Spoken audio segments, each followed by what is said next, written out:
good day to you. Please introduce yourself. My name is Roxanne Bahalantano. I am 32 years old. I live in Torayan, Kawayan City, Isabela, Philippines. I have one child, 8 years old. I am the single mother. I have one sister. I am the eldest of the family. I am the high school graduate. Okay. Can you tell me your work experience? I have experience here in the Philippines as a housemaid.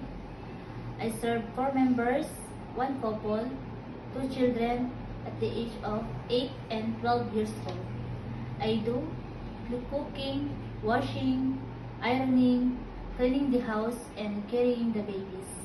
And I have experience here in the Saudi Arabia, Saudi Arabia as a domestic helper.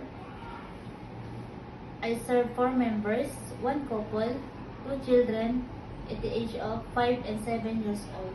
I do cooking, washing, ironing, and cleaning the house, bathing, changing clothes, and carrying the babies. Okay.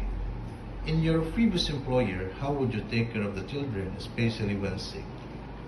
When I sick the baby, I will check the temperature, and the baby is sick, I will call my employer. Okay. How would you describe yourself? I am the flexible and hardworking. Do you have any tattoo? No, sir. Do you have surgery or serious sickness before? No, sir. Do you have an allergy to certain food? No, sir. Do you smoke and drink alcohol? No, sir. Why do you want to work abroad?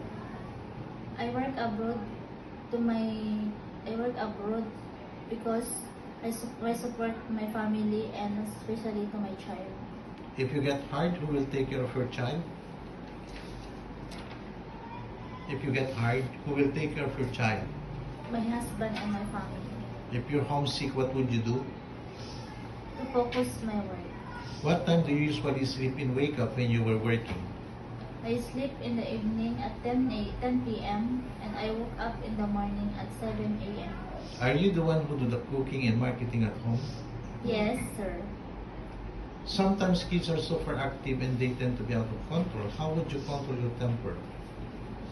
Be patient and to be calm. Do you accept no day off but to be paid instead by your employer?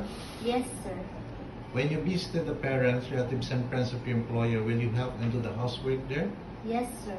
Can you promise not to lend money in Hong Kong? Yes, sir. Are you scared of dogs and cats? No, sir. Are you willing to share room with kids? Yes, sir. Do you promise not to use cell phone during working hours? Yes, sir. Do you promise to finish your contract?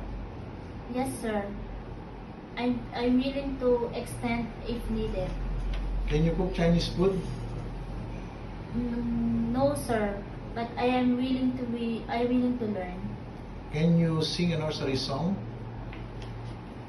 I'm feeling on the bus and round and round, round and round, round and round, and wheels on the bus on round and round, all the time. Okay, what is your message to your future employer? If you hired me, madam and sir, I am the hardworking and to be honest and responsible, and I promise